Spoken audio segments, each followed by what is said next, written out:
Jen, first, thank you so much for making time to speak with me. And congratulations on this new amazing track that we're going to get a chance to talk about because it's perfectly fitting and everything that seems to be going on right now. My first question, of course, is how are you doing throughout this, as we speak, the world dealing with COVID-19?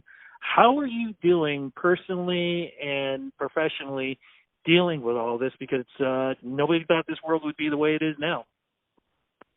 Yeah, definitely.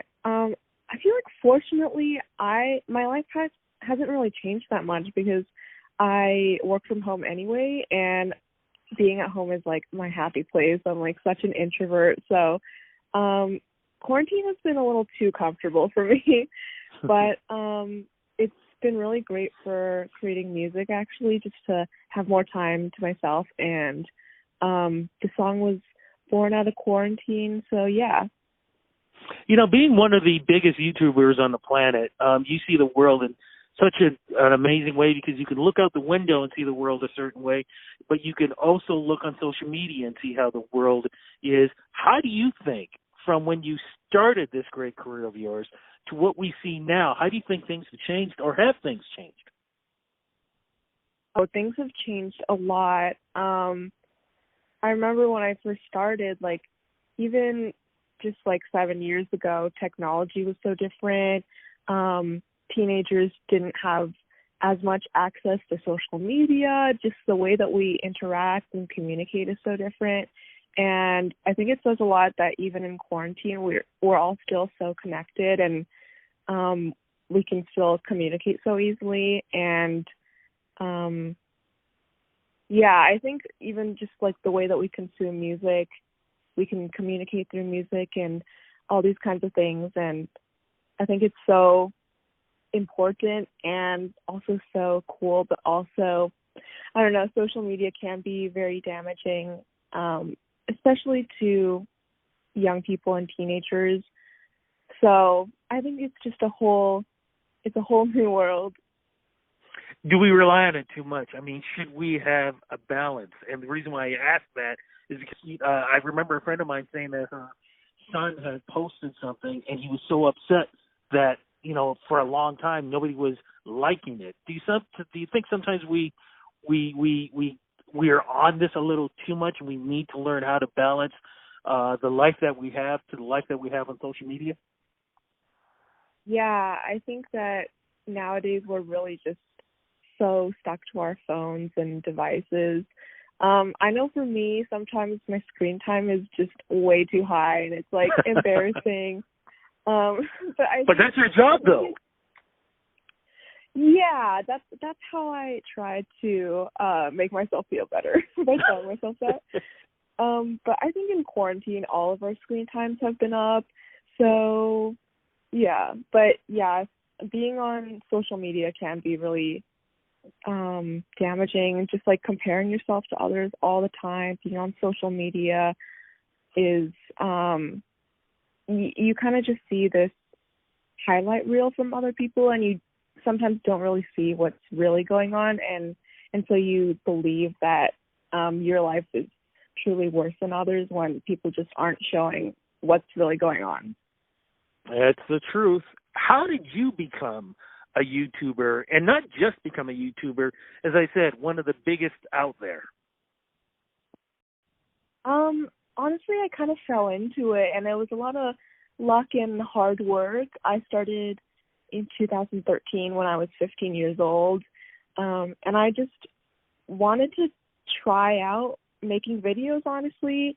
Luckily, during that time when I started, the DIY crafting genre was really, really big, and that's exactly what I wanted to do. So I just started making videos, and here I am 7 years later.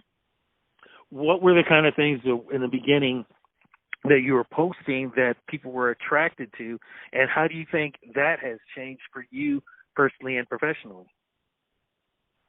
So I was making videos like, my first video was DIY galaxy shoes. Basically, I just took a pair of shoes that I owned and painted a galaxy pattern on them.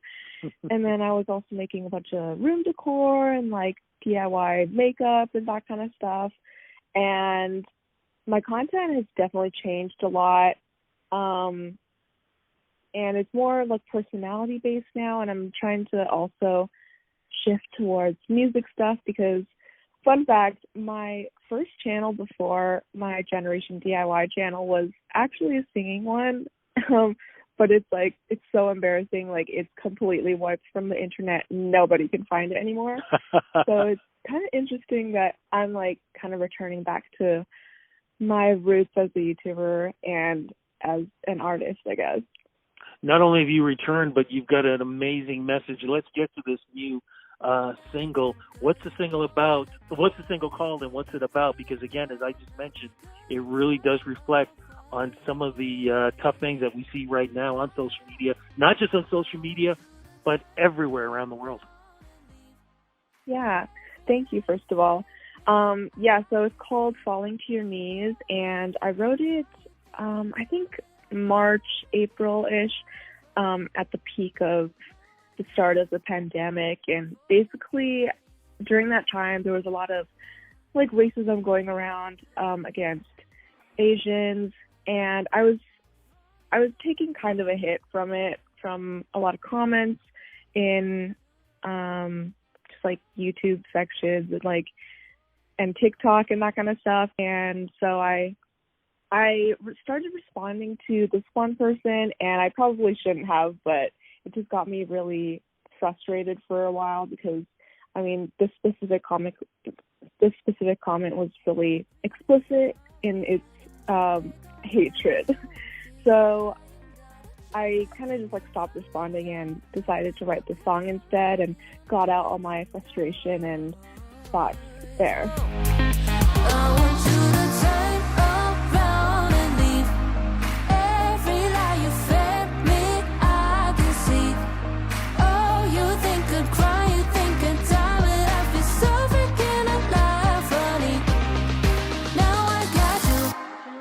Falling to your knees.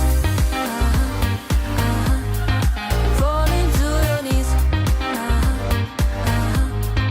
Falling to your knees.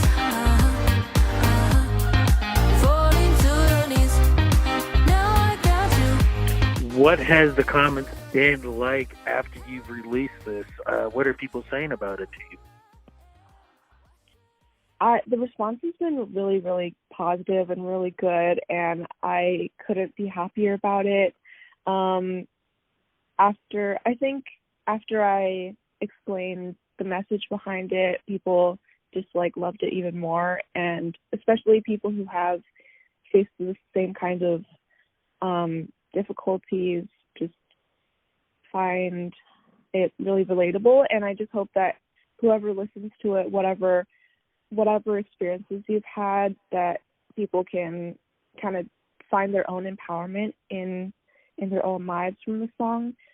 So yeah, I think it's a definitely needed song because just the fact that people are fighting about masks, not wearing masks, as you talked about racism and being spoken in such a different manner, the terms Kevin and Karen videos that are popping up all over the place. I mean, I know for myself personally, I have a couple of times where I've just said, okay, you know what, this weekend I'm not on social media because I just can't deal with what I'm seeing anymore.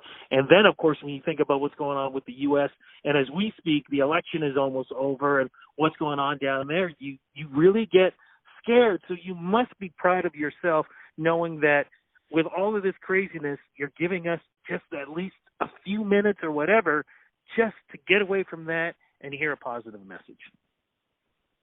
Well, thank you so much. I just hope that people can listen to this and, at the end of the day, just have a good quality dance session, because I think it's a bop. And, with everything going on, I think we just need some lightheartedness sometimes. Any more new music coming out? And also, are there going to be other videos, too? Because I was just talking to your PR person just beforehand, she said you actually know how to make masks too, and you could put that up on video also on YouTube. Yeah. So music-wise, I'm always making new music. I don't have a specific plan yet, but hopefully they'll see the light of day. I feel like everything is so up in the air right now.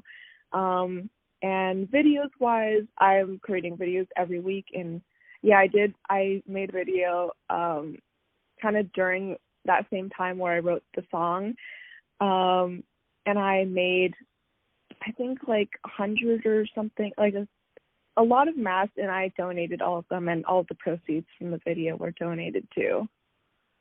Amazing. Before we wrap this up, any advice that you can give anyone who wants to be a YouTuber? Because as you know, there are like videos out there saying if you do this, do that, do all these things saying do this and you become a YouTuber. Or of course there are other devices that say, hey, if you hook up with me, I can make sure you've got all of these followers. When you find out, of course, those followers aren't real. What are the right things and wrong things to do in becoming a successful and trusted YouTuber? Yeah.